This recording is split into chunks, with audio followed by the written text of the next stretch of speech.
สวยงามสวยงามเนาะสองฟังโขงร้องกันคือหลายคน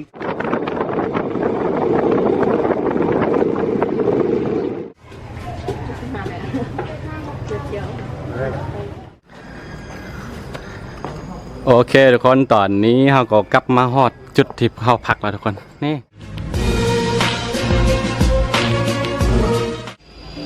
ก็ทักทายสบายดีทุกคนดีกำลังจะตามรับชมเนาะยินดีต้อนรับเข้าสู่ช่องคาน้อยเนาะวันนี้เรามาเอาชีวิตรอดในเมืองกันคือหลังจากที่เราเอาชีวิตรอดในป่าหรือว่าเราเฮ็ดคลิปในป่ามาตลอดนะมื้อนี้ก็เป็นโอกาสดีเราสิมาเข้าในเมืองกันเนาะคือเราเข้ามาในเมือง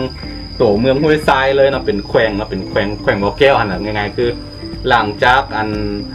เป็นโควิดมา2เดือนนะบ่เป็นโควิดกำลังระบาดนะช่วงนี้เนาะพี่เนาะแล้วเป็นเวลา2เดือนแล้วที่หาเข้ามามื้อนี้เนาะเป็นโอกาสดีคือหลังจากที่เขาเปิดเส้นทางกันสัญจรไปมาระหว่างเมืองประมาณมื้อวันมื้อคืนนี้เนาะครับก็เลยเข้ามาเลยเนาะเป็นโอกาสดีคือถามมาแปลงนี่โน้ตบุ๊กนี้แล้วก็มาอันนั้นเนาะ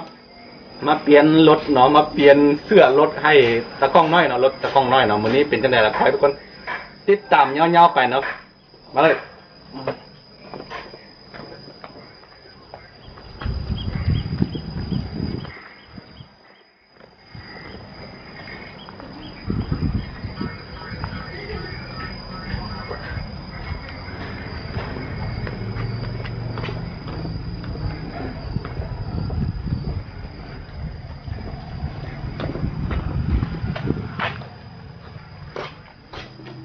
นี่เฮาเปลี่ยนโสมรถเนาะจากรถห้างๆเก่าๆเนาะเปลี่ยนมาเป็นรถใหม่ๆเลยของตากล้องน้อยเด้อทุกคนเด้อเอาบอกมาเหลาหันเฮ็ดเวียกมาเมื่อยแล้วเนาะอยากได้เป็นหยังสุดท้ายเฮาก็เปลี่ยนรถราคาตกไปก็เป็นหมื่นทุกคนโอ้ใจหายโอเคตอนนี้เนาะจุดที่แรกที่เฮาจะไปเอาชีวิตรถในเมืองก็คือเฮาจะไปที่ธนาคารกันเนาะมีธุระนิดนึงคือขออนุญาตเอาผ้าปิดปากออกนิดนึงเพราะว่าเรายังบ่ทันได้ไปพบผู้คนกันเนาะคือหลายๆคนที่เข้าใจผิดว่าอันบ่อแก้วนี่เป็นอีกเมืองนึงเป็นอีกแขวงนึงที่มีความเสี่ยงในการติดโควิดหลายที่สุดเนาะคือเข้าใจผิดเนาะคือมันบ่แม่นว่าตัวทัวร์แขวงบ่อแก้วแต่มันจะมีที่กลุ่มระบาดหรือว่าที่กำลังติดแพร่ระบาดกันไปทั่วก็คืออยู่ในเขตอันนั้นเนาะเขตพิเศษสามเหลี่ยมทองคำหรือว่าชัยนาทเท้าในของเขตอันซื่อๆเนาะบนอื่นบ่ได้ติดทุกคนเนาะมันเป็นอยู่ในเฉพาะสามเหลี่ยมทองคำหรือว่าเขตอันชัยนาทเท้านั่นซื่อๆเนาะบนอื่นบ่ได้ติดเขาก็เลยว่าเปิดกันเนาะคนต่างแขวงหรือว่าคนบนอื่นบ่เข้าใจว่าโอ้บ่แก้วเขาสิรวมหมดบ่แม่นเด้อทุกคนเด้อแต่ละเมืองบ่ได้ติดเลยเนาะคือเมืองเพิ่นบ่ติดจักคนเลยแต่ก็เฮาก็บ่ประมาทเนาะแล้วก็อีกอย่างที่เขาเปิดเส้นทางได้เปิดเส้นทางกันเส้นจอดไปมาระหว่างเมืองตัวเมืองได้ก็ย้อนว่าตอนนี้เนาะประชาชนเกือบว่าประมาณ 90% ก็ได้ซักวัคซีนได้ซักวัคซีนโควิดเนาะเกือบ 90% แล้วเขาก็เลยว่าเปิดเนาะเปิดได้2มื้อแล้วเปิดเส้นทางระหว่างเมืองตัวเมืองเด้อต่างแขวงยังไปบ่ได้แล้วก็ที่ปิดไปเมืองหนึ่งก็คือเมืองต้นเพิ่งเนาะเมืองที่ค่อยบอกไปเมื่อกี้เนาะเมืองที่มีความเสี่ยงหรือว่าโควิดกำลังระบาดเนาะประมาณ400 ไปคนแล้วที่ติดอยู่เนาะบ่ฮู้ว่าหยังปัวดีไปจักคนเนาะเมืองต้นเพิ่งเข้ามาบ่ได้เลยแล้วว่าเขาปิดแบบนั้นเนาะยังบ่ฮู้ว่าสิเปิดมื้อใดเนาะโอเคตอนนี้เฮาสิไปธนาคารกันเดี๋ยวเจอกันทุกคน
ส่งปัญหา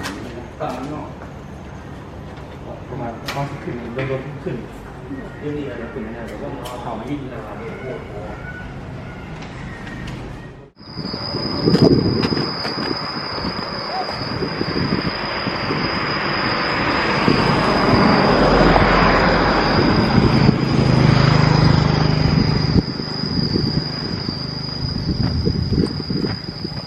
นี่เนาะตอนนี้เราก็มาแคมป์ของกันเนาะทั้งหลังที่เห็นนี้คืออำเภอเชียงของจังหวัดเชียงรายประเทศไทยพี่น้องเนาะจะมีเพียงแต่แม่น้ำโขงกั้นไว้ระวัง2ฝั่งพี่น้องเอ้ยนี่เนาะกล้องพูนเนาะน่าจะเป็นแถวนี้จะเป็นเวียงแกนบ่รู้บ่แน่ใจเชียงของเด้อสวยงามนะทางเทิงผมจะมีพระเจ้าง่ายๆเนาะแต่ว่าพี่ค่อนข้างไก่กันเลยบ่ค่อยเห็นเนาะพูนเดี๋ยวซีส้มให้เบิ้งทุกคนฟังไทยเด้อเห็นว่าพูนเนาะพูนพระเจ้าอ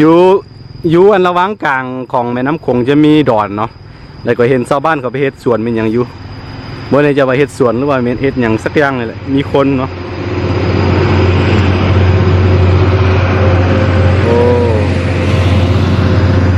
สวยงามเนาะ2ฝั่งโขงช่วงนี้มีโควิดแล้วก็ไปมาหากันบ่ได้พี่น้องเลยเนาะถ้าบ่มีโควิดนี้เขาจะข้ามไปกินปิ้งเอ็นไปกินอาหารเข้มทางทั้งพุ่นราคาถูกเด้ทุกคนฟังลาวเนี่ยมันแพงเนาะนี่มาถึงจุดนี้คิดถึงเพลงกันเลยเนาะยืนอยู่แคมป์คลองเลี้ยวมองไปฝากฟังควาพุ่นนะสวยงามพี่น้องอันนี้ก็จะเป็นฟังลาวจะเป็นตรงกำค่ำครับอำเภอเชียงของจังหวัดเชียงรายก็จะเป็นห้วยทรายเนาะนี่แหละทุกคนโอเคทุกคนเอามาไทยทำบรรยากาศ2ข้างทางให้ท่านผู้ชมได้เห็นกันประมาณนี้แหละตอนนี้เราเข้ามาห้านเสื้อผ้านะทุกคนห้านเสื้อผ้าเนาะคือยังน้อยเขามาเอาชีวิตรถในป่าต้องเฮ็ดแบบอะไรเนาะสิ่งที่คนเมืองเขาเฮ็ดกันเนาะไปช้อปปิ้ง ร้องกันคือหลายคนคือบ่เคยฮู้เลยนะทุกคนข่อยปกติตั้งแต่เฮาตอนสมัยอยู่ในเมืองนะครับก็จะหาซื้อเสื้อผ้าที่มีราคาแพงๆนิดนึงคือว่าทุกมื้อนี้ฮู้บ่ซื้อเครื่องของที่เสื้อผ้าเนาะราคาแพงสุดก็ 35,000 กีบเลยประมาณ100 บาทงามนี่ว่านี่ราคา100 บาทเนาะคือเวลาซื้อของจะซื้อแพงหรือว่าซื้อถูกมันบ่มีผิดบ่มีถูกทุกคนเบิ่งสภาพตัวเองเนาะเบิ่งอันสถานภาพตัวเองว่าตัวเองมีความสามารถพอทำได้เนาะคือเสื้อราคาตัวปิ่นหมื่นน่ะปิ่นหมื่นกว่ายาใช่ป่ะคือเขาหั่นน่ะมีความสามารถหารายได้เหลืออะไรอยู่แล้วนะเขาจึงกล้าซื้อคือเฮาเนาะความสามารถบ่ปานนั้นเอาก็เลยซื้อตัวทึกๆแบบนี้เนาะ150บ่แม่น110 35,000 กีบทุกคน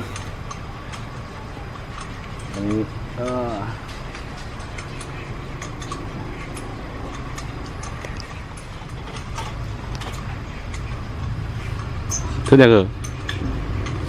ตอนนี้เราให้ตะกล้องเป็นผู้เลือกของตัวเองเนาะคือช้อปปิ้งได้ตามใจเลยนะมื้อนี้นะเนาะเพราะว่านานๆที่เราจะได้เข้ามาในเมืองกันพี่น้องเสื้อผ้าจากจีนแดงตัวละ 35,000 กีบพี่น้องโอเค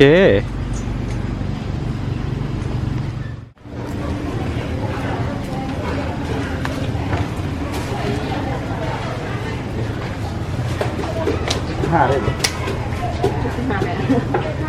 เจียว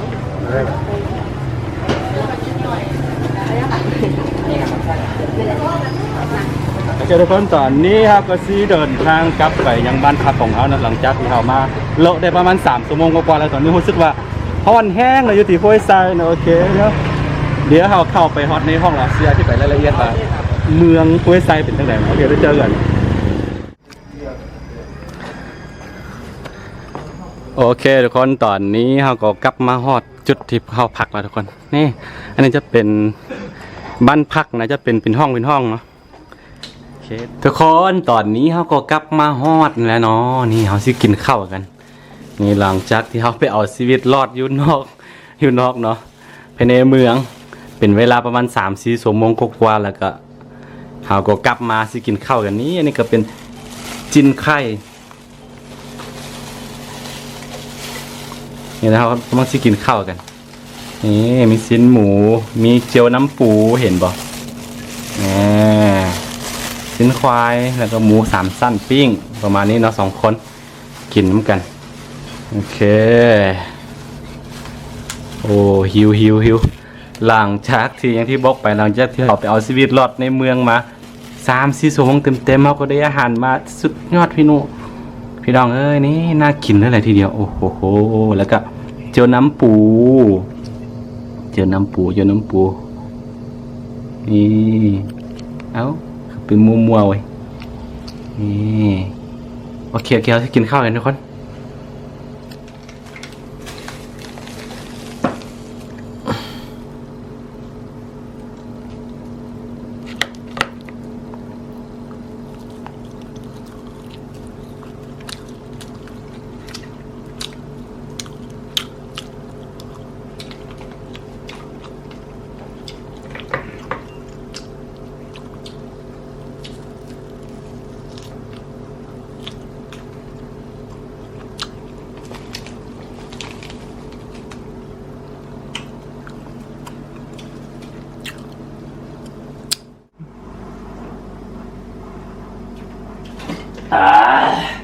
ตอนนี้ครับผมกินข้าวอิ่มเป็นทีเรียบร้อยแล้วเนาะคือต้องบอกว่า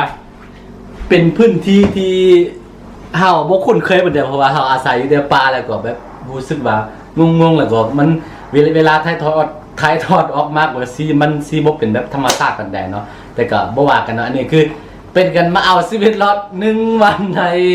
ตัวเมืองเนาะโอเคเนาะถ้าใครมักคลิปแบบบ้านๆนั้นอย่าลืมเนาะกดไลค์กดติดตาม2R ค่าน้อยเนาะเผื่อบ่ได้พลาดวิดีโอใหม่ๆจาก2R ค่าน้อยโอเคแล้วเจอกันในคลิปหน้าเนาะสำหรับคลิปนี้ไปก่อนพี่น้องสบายดี